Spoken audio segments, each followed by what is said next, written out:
And we are live. Hello, everybody, and welcome. This is another episode of All Things Crunchy. Today, we are going to be talking about raising our children who love superheroes. And I got very selfish on this episode because I need this episode so bad, and I called on some awesome mamas who you both have three boys, right? Three Yes. boys, both of us.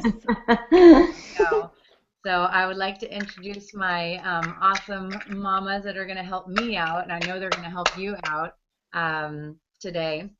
And so, just if you want to say a little bit about maybe your boys' ages and just kind of what you do, or really just how you spend your days. What are your days like on a normal day for mama of three boys? So, Rachel, why don't you go first?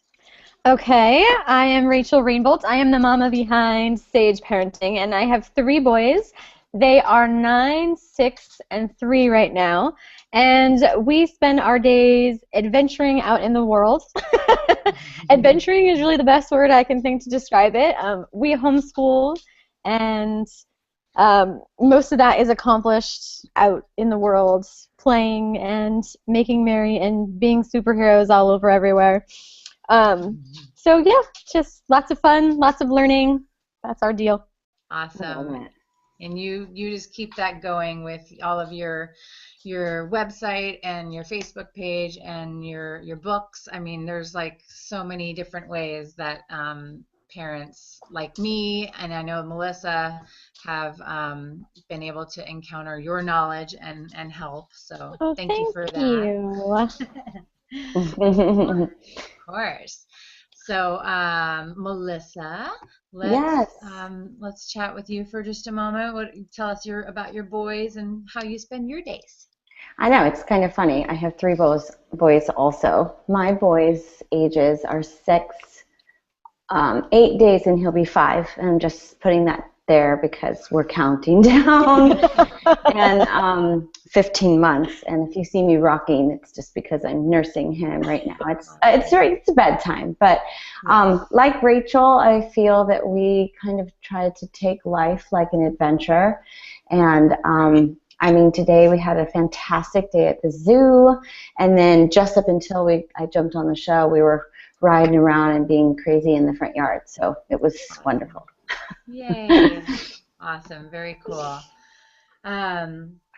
So I know that we're going to have a lot to chat about. So this episode and this topic is probably going to span out into other episodes. And so we're probably going to have a series on this, but might as well just get right into it right now if you mammers are cool with that.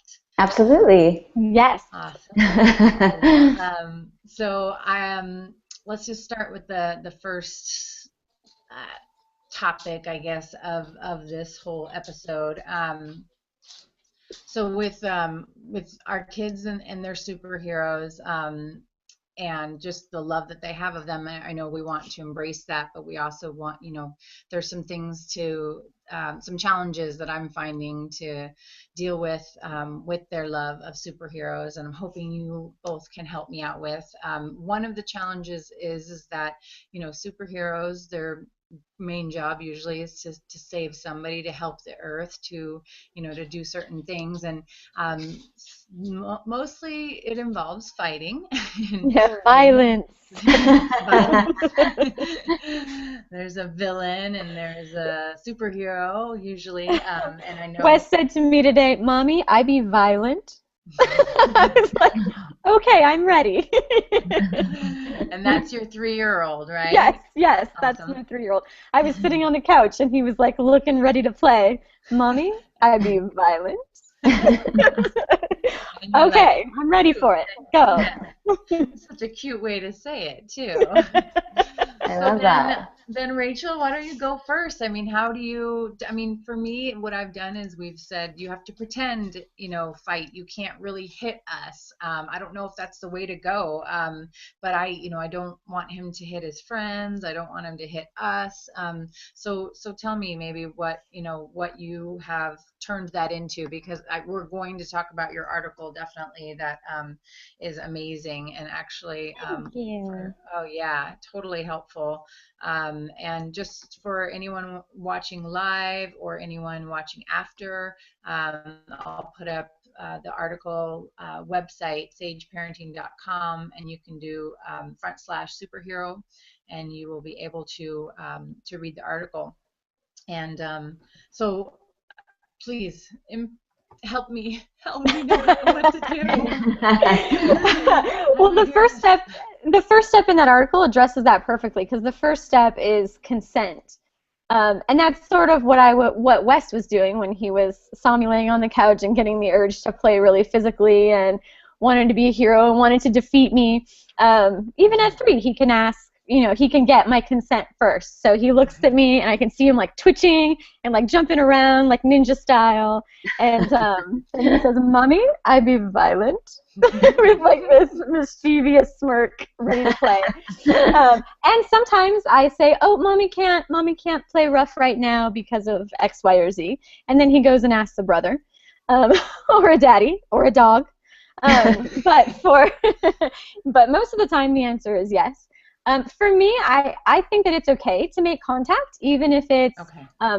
Even if it's sort of violent play, so long as you have that consent. And then the other piece that you need for that actual contact play to work is you have to have a lot of empathy. So when they're really little, if my 3-year-old is playing really rough with somebody, I'll be right there with them while they're in that young stage learning it, and I'll say, oh, look at your friend's face. I'm wondering if that's too rough for him. Why don't you ask? And then he'll ask, that hurt arm? And they'll say, ouchie on my arm, or they'll say, I'm okay, and they'll play some more. So Yeah. It's that empathy building piece.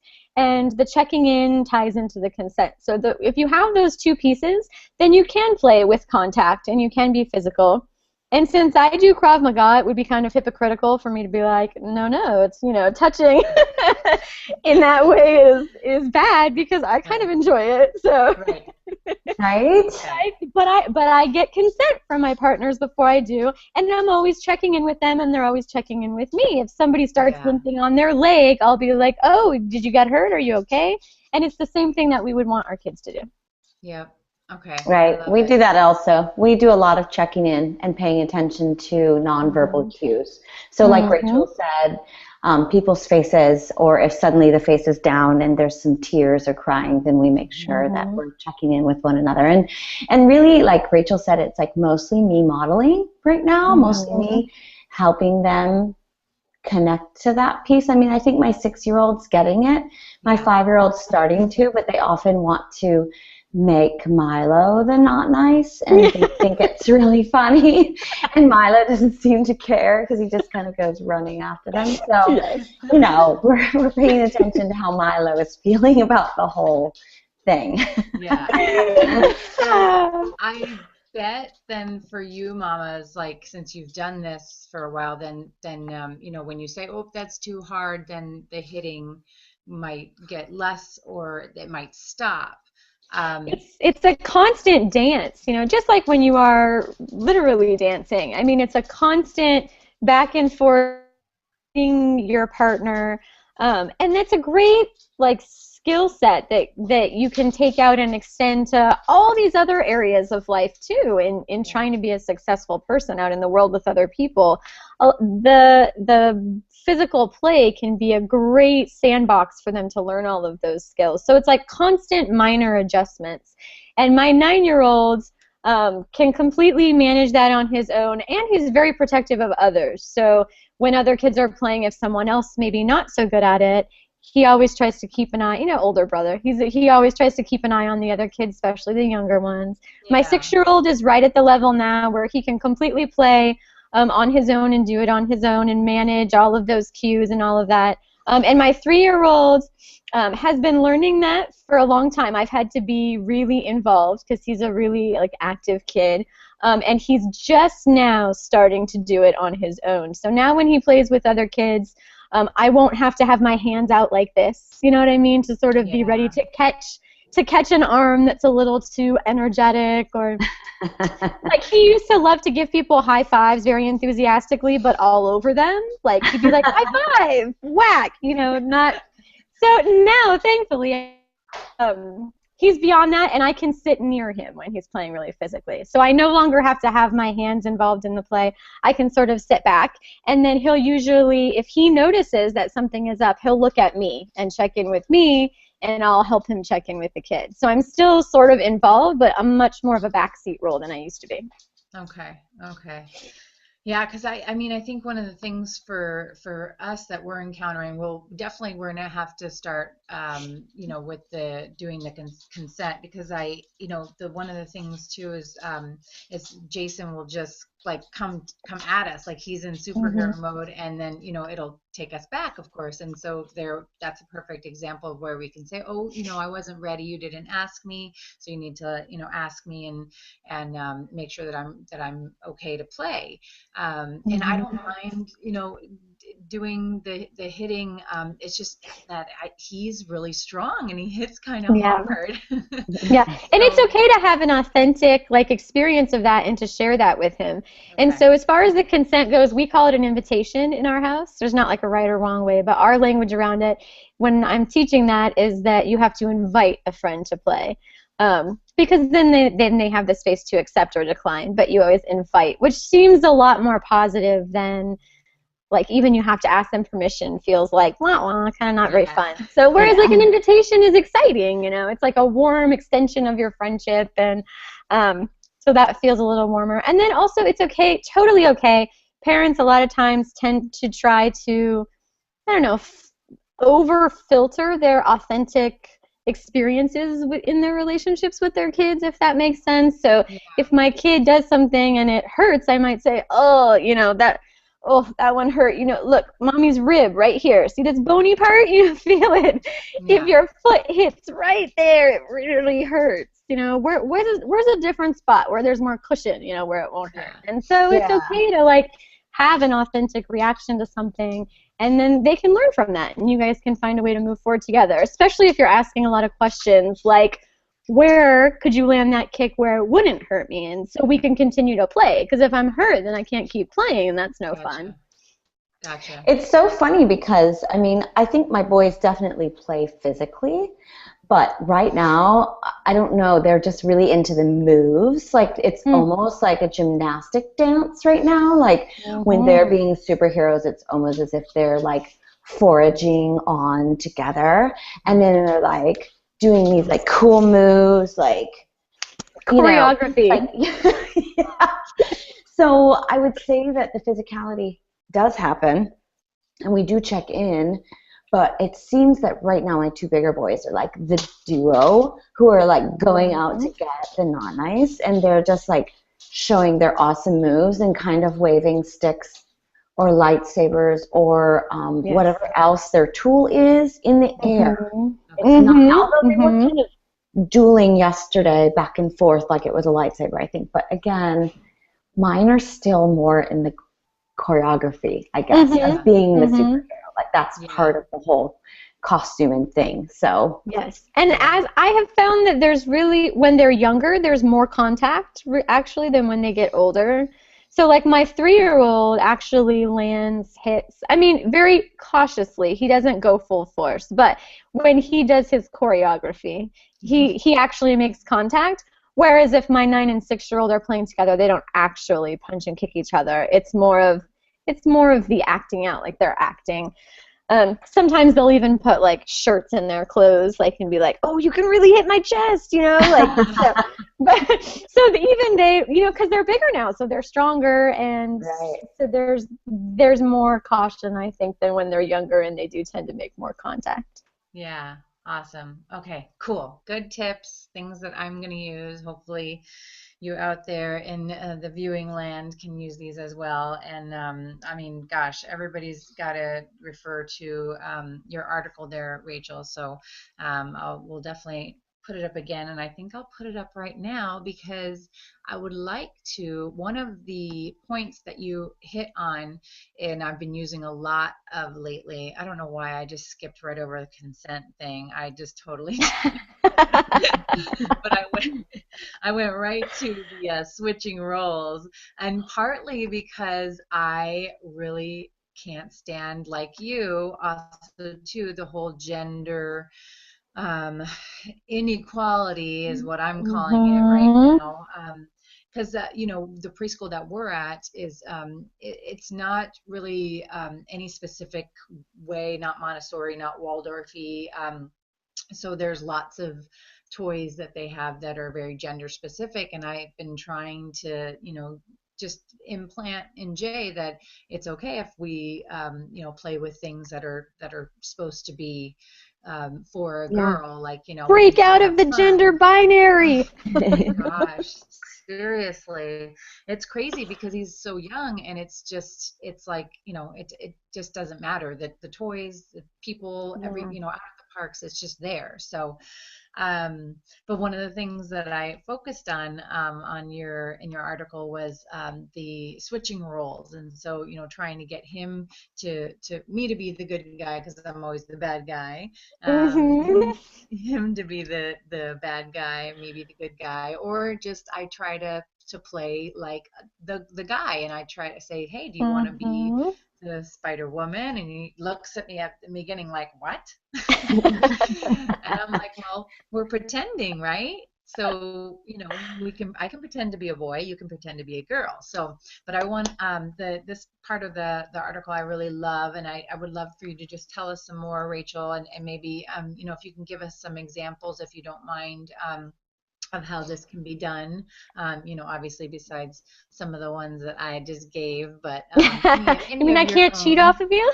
Oh, please do. Please do. I'll take it as a Yeah. compliment.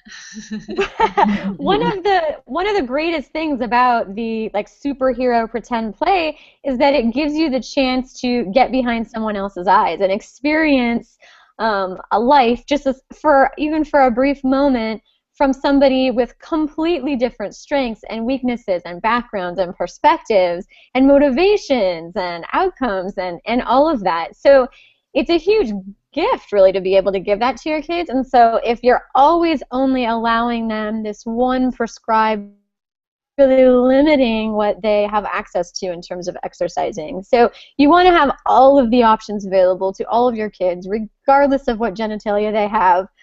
So we tend to be a lot more accepting of girls trying on other roles. So, I mean, the obvious example is that a girl can wear a dress or pants, whereas a boy can only wear pants. And so, if you think of that in the like cosplay world, you know, the girl can be a princess, but we tend to be more open to her also being a hero. Whereas boys, we tend to restrict it tremendously. Right. They can be a knight, or they can be a ninja, or they can be, you know, but they aren't in many settings allowed to do much more than that. And so I would love, love, love for you to sort of throw away all of those limits and let your kids be anything they want to be. And then the other piece to that is to have evolution be a part of it. So you're not just the villain or just the hero. You can be a villain who had their unmet needs satisfied and decided to make better choices and became a hero, or a dragon who becomes a princess, who becomes a wizard. I mean, the notion that you don't have to stay limited to one role under all circumstances and under all conditions and all throughout your character's life is a very empowering thing that we can teach our children. Yeah. So that's another component that's really easy to incorporate in the play. When you're starting out, if you say, hey, why don't you be the princess and I'll be the king, they tend to be like, no, you're the villain and I'm the hero, and that's how we're going to play. But Right. evolving throughout the storyline, they really get that, and once they understand that you can do that, they run with it, and it ends up being a huge gift to the play and then to them in general. I would So, I was just going to say that the way we supplement that, because when it first starts coming up, you know, having that dialogue while you're in play is wonderful. But like you said, your son said, what? No? And so my husband and I kind of supplement those types of play with the stories that we tell at night. So we almost always tell a story before bed. And they always want superhero stories. And when I say they always want superhero stories, I really mean it. Like 99.9% of the time. Unless it's something about their dolly or something happened that day that they may need to work through a story or work through some kind of play after the story. And so it's kind of like a white canvas that I get to talk about in terms of the not nice. And we call bad guys not nices, because kind of like what Rachel was alluding to, maybe the villain is just someone who's having a pain or a hurt and they're not feeling very nice right now, because we really have kind of taken apart the word bad and try to figure out what does bad really mean. And so anyway, I just wanted to throw it out there that sometimes you can really change the dialogue of their play by supplementing through storytelling, whether that's at the breakfast table or the dinner table or before bed, and then you kind of get to have some level of influence with their questions and back and forth. So that when you talk about, well, mommy likes to be or daddy likes to be the princess, and or maybe you want to be Supergirl or something along these lines, it's feasible, and they're also hearing it again through you versus just the teacher telling them. Maybe if they're hearing it, that's a girl's toy, or pink is for girls, or wherever else they may be getting that extra cultural silliness. You know? Yeah, I love that. Extra Beautiful silliness. That's awesome. No, okay, so there was a lot of information there. So I'm gonna have to go back through the Hangout and watch it again. But I love that aspect of the telling the stories. So now I know that you're probably like getting books from the library and being able to read about this particular superheroes or whatever, you know, whatever your child is interested in. Obviously, you gravitate towards that. And then, so like you're learning about the superheroes, and then you are just basically kind of making your own story up from there. I mean, tell me a little bit more about that. I know you probably both do it, so whoever wants to go first. Well, we don't really watch or read much of the specific characters that they necessarily pretend to be. Okay. So we read a ton of books, but we allow the sort of art of storytelling to be taught to us through all of these books, and then we take the inspiration from the like commercialized characters that they're familiar with, and then through that we make our own stories with them.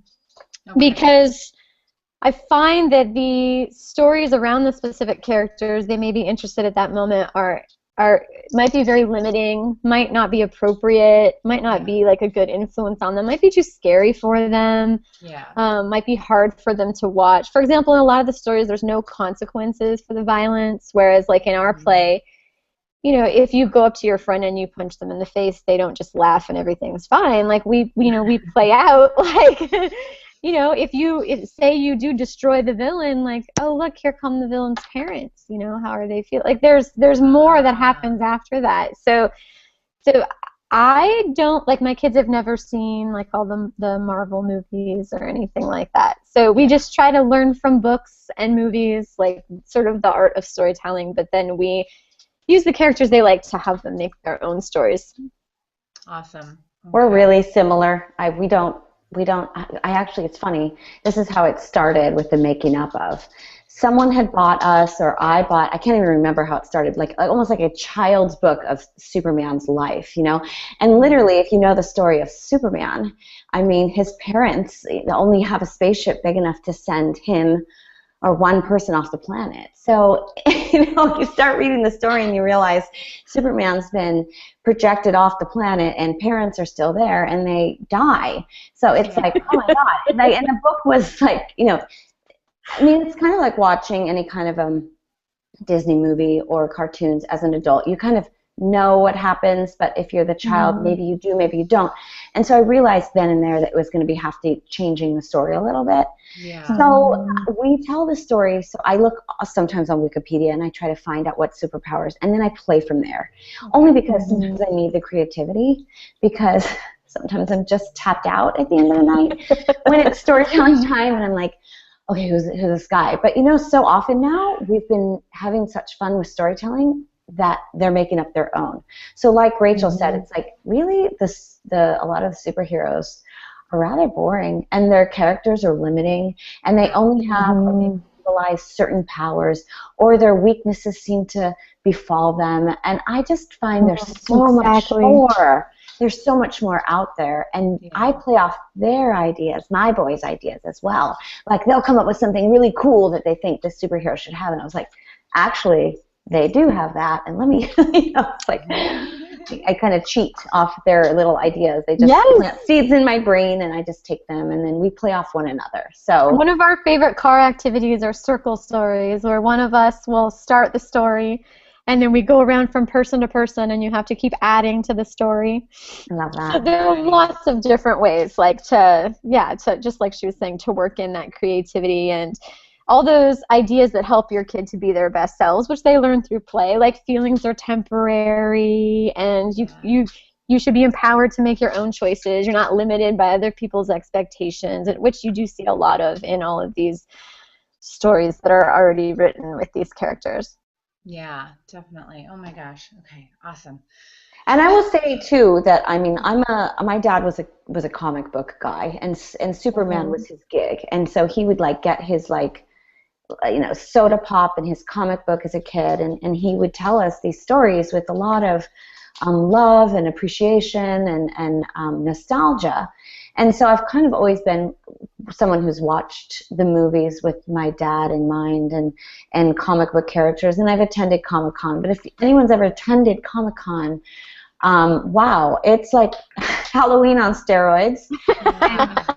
Often the characters can be really scary, and the women over-sexualized. So I think, there's so much more to the characters, and adults can have their fun playing. But when you're in kid world, before they really experience the movies or the comic books or anything else, it kind of, again, it's a canvas. You get to do whatever you want. Yeah. And I always say one day it's going to be like the first time they see Star Wars, because they think Star Wars is something too. I wonder if they're going to be disappointed. Yes. These characters fabulous. Well said. I don't. So I think that they'll probably think my mom is freaking rad. I think that they'll be appreciative, definitely, that you didn't let them see everything. That's the one thing that, is constantly going on in my brain, because I know that both of you, did you always not do screen time? Well, I was going to say you said something where you said not letting them, and I want to clarify that I don't limit them from anything per se, but I choose what I want or don't want to expose them to, through me. I choose not to buy the Spider-Man movie and put it on the DVD. But if we're at the library and my 9-year-old pulls a book off the shelf that has Superman in it, I wouldn't tell him you can't check it out. So I'm a big fan of not limiting my children's access to ideas or experiences or information or anything like that. And as they get older, naturally, if you have had that trusting bond and fostered that independence through meeting all their needs for dependence, they naturally sort of start to go off on their own and reach out for new things and new ideas, and they discuss them with you and you talk about them, but they have this nice solid base, this good foundation of you can be whoever you want, and you can feel whatever you want, and you can change, and you can, so then when they read these stories, it's not hard for them to understand this is one story. And I'm kind of a sci-fi nerd. My husband and I both are. We definitely are into all of that stuff. But all of that stuff is awesome for us. You know, Right. and so for them, they're just not, they might not be in that state yet. But as they ask for it, we don't deny them per se.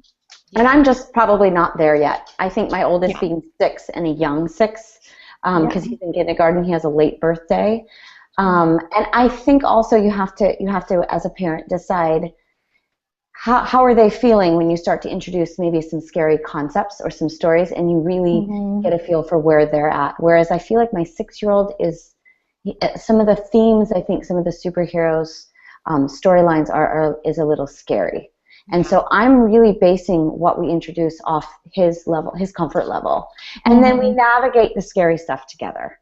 And so some of our stories, I introduce some scary themes in terms of someone maybe doing something dishonest and what it means to be honest, because I play lots of things into what the superheroes are bringing to the not nices and how we can influence one another when we make good decisions and the people we surround ourselves with. So, you know, I introduce scary themes, but I really kind of watch where he's at too. So I think probably every parent's going to have to, you know, look at each of their child's development and base what they introduce and what they do with them off that. So we don't go to the library as regularly as I would like to. I think I'm still staying in this like wonderful fairy tale storyland. We do read a lot of books, but I think probably next year is going to be a developmentally different year for us. We'll see. Yeah. And at Kai's age, if he reaches out for something that I feel concerned about, we discuss it, and I'll discuss why I'm concerned about it or what makes me uncomfortable about it, and we'll talk it out, and ultimately I leave it up to him. So we discuss it. Sometimes he'll ask me to, maybe we could start reading it together, and then he'll see how he feels about it. Or even with movies, I'm not a big fan of the rating system. Violence bothers me more than, say, someone cussing or people, or nudity, like someone getting out of the shower naked. Like, I do not care if my kid sees that. He gets out of the shower naked, you know, it's not a big deal. Even like people making out, I mean, I would hope that at one point in his life he would find somebody that he wanted to be affectionate with. Whereas like chopping someone's head off, like I hope he would never have that experience or have to see that. So some movies that are rated like PG, they're really violent and they bother me. And then some movies that are PG-13 do not. So, you know, we try to discuss really intensely what things I think would bother him. And for each kid, it's different. You know, Melissa, like you alluded to, it's about like really knowing your kid and what things make them uncomfortable and what things don't. Yeah. Awesome. Oh my gosh, such good information. And I am super glad that I still have the link up here. So, you know, the things that I got out of your article, Rachel, you know, with the just opportunity to be able to teach and have your kids be able to learn respect and, you know, just ways to, you talk about encouraging flexibility, bravery, permeability, you know, just really cool, you know, of course, empathy, imagination, and, you know, changing up the powers. I love that too. Like maybe somebody has love powers. And yes, that is always my power. I mean, sometimes my kids are like, this is what it often boils down to. They always say, it's not fair because you can rule the universe every time. You know, we talk about like, well, if there's a villain and he's really angry and he's destroying the city, well, what feeling is behind his anger and what way was he hurt? Well, I can heal the hurt in his heart. So, you know, then he would be my friend. And, you know, they're like, that's not fair. I'll share my love power with you. You can have it too. I know. They really do want to play out that opponent play, and there's something to that. And I think it's good.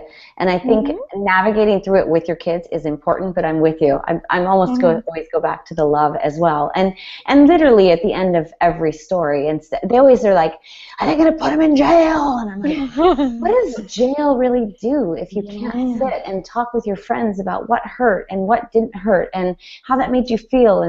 And so it's funny because they hear things from whether it's kids at school or your play dates or at the park.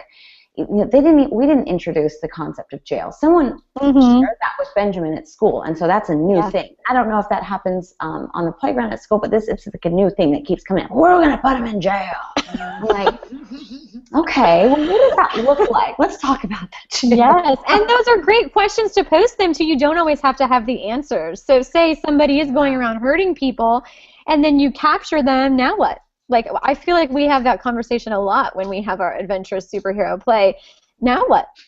So, a lot of times in the stories, they put them in jail and they get out 5 minutes later and they go do the same thing. So maybe that's not the best option. And I don't have the answer, just like I feel like as a society we probably don't have a good answer. So it's great to let them, try and come up with their own answers. And if they're imperfect, you don't have to correct them. Like, play it out, see what happens. What happens when you try that solution. It may or may not be successful, and we'll try something different again. And also, as far as having a villain in the play, a villain is such a fantastic metaphor for things that are difficult to overcome, or obstacles, or fear. So sometimes parents can be really concerned about having a villain in the play, and whatever word you want to give it, because there are a lot of different words that you can come up with. I think that, like you said, that adversarial, defeating, protecting, all of those things that play out, it's not even necessarily that in their minds it's against someone else. All these things can be within them and within their own life experiences. When you come up against something that seems so scary and insurmountable, and you don't think you can do it, do you reach out for your superhero team, or do you know what I mean? Like, these are just great metaphors that they can carry with them forever. Yeah. Oh my gosh, so awesome. I love it. I'm gonna have to re-listen to this episode here very soon, so I can ingrain it in my head. Oh, but the love powers. The other day my power was kissing. That's what I did to, that was my power. I had to kiss him, and it did things that, like, weren't, I don't know, we were just playing back and forth, and every time that it was, instead of hitting, I was kissing him. So I had to kiss him, and that was my power. Win-win. Yeah. Great. So I know that we're running out of time here, but like I said, we are gonna have some more episodes of this, because one of the things that I would love to talk more with you mamas about is just the actual screen time.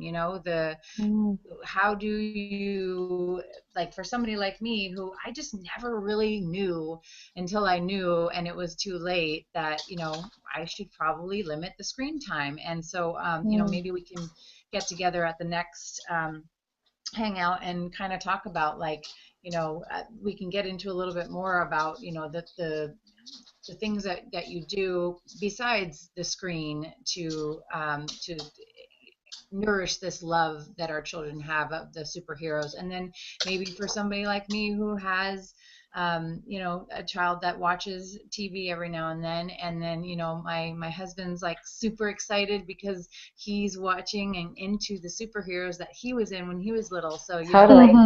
It's like, I don't want to take away from him, but I also feel the same way that you do about the violence and you don't want them to get desensitized to that violence. Yeah, exactly. But I think it's a perfect time to have a conversation, because I think sometimes when I hear people say screen time and limiting, and talk about why and what that means to you, because it's not necessarily negative. I look at screens sometimes as limiting the character's abilities. So if my son were to watch, let's say, a Spider-Man or a Superman episode, perhaps just watching that episode, maybe Superman's character is limited.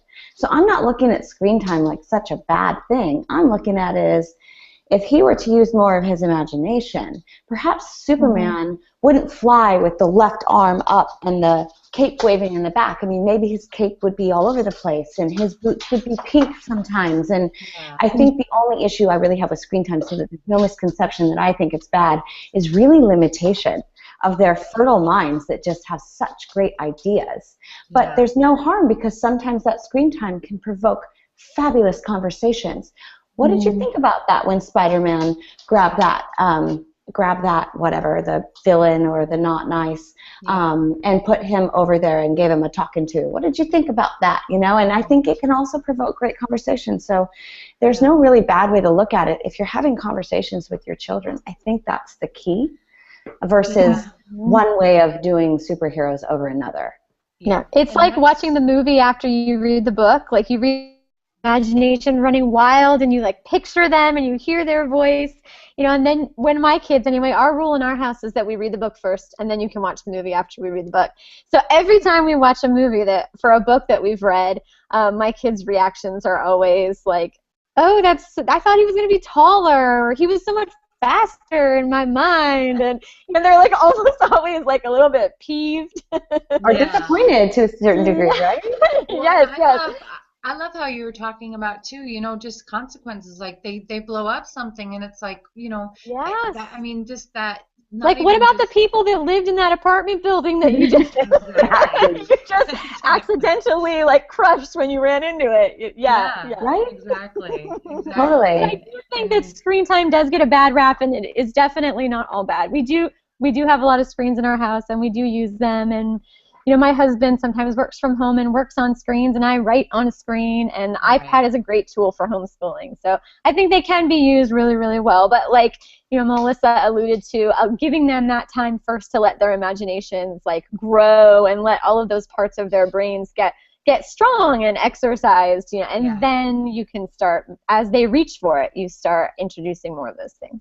Yeah, exactly. And I'm sure there's no like perfect schedule on, you know, when to introduce, you know, certain things. And Different for every kid.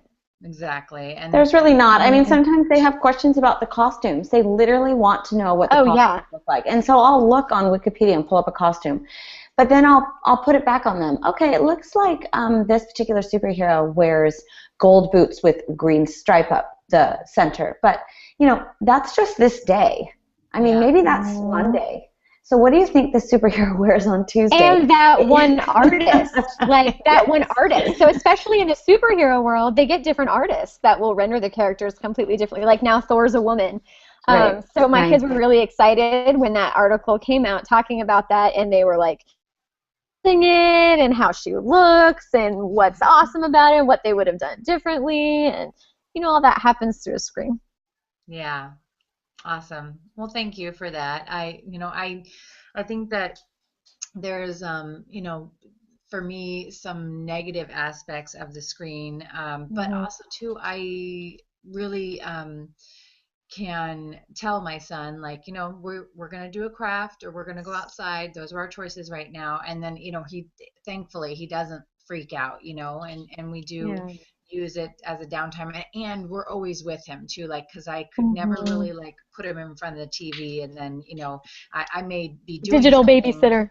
Yeah, I may be doing something, but I'm usually right there with him if I am, because I just, you know, like, especially with some of these cartoons that are out these days, they're to me, I just think he's a little too young for some of the violence that happens, and so I like to talk to him and just, you know, especially when it seems kind of scary, and you know, I don't, like I said, I don't want to take away from my husband and that little bond that they have over, you know, being able to, you know, unite in the cartoons that they both are watching now and that he watched when he was younger. But I think that this is, you know, definitely a conversation that we can, you know, talk about maybe with some other things, but because I just, you know, I've learned a ton from you mamas, and I really appreciate, you know, you giving us the you know, personal examples and just, you know, so much information on, you know, what can be done to really exercise their minds and, you know, have us, it's also it's so awesome that we're involved, you know, it's not just this is yours and, you know, I don't want to play, you know, it involves us, which is another really cool aspect of parenting, because it's again that involvement, you know, creates that bond with us, and that love that we have for them, you know, it just continues. So what an honor to be invited in. I mean, that play is their inner world. Like that is it. If you want to see what the inside of your child's soul looks like, then accept the invitation to play, and you'll experience it. Yeah. I would never have expected this to happen, and like I said on the last time we got together, MJ, it kind of organically happens. I'm still navigating. I have people like Rachel who have a 9-year-old that I get to hear things that she does so that I can kind of start working. So having moms with children that are slightly older than yours and doing some of the same things is incredibly helpful because we're still navigating. I'm not sure how I'm going to feel when my sons do go to the library and pull out that movie. But I expect that it will happen, and I'm looking forward to be able to have those conversations in an easier way now that someone has kind of paved the way for me.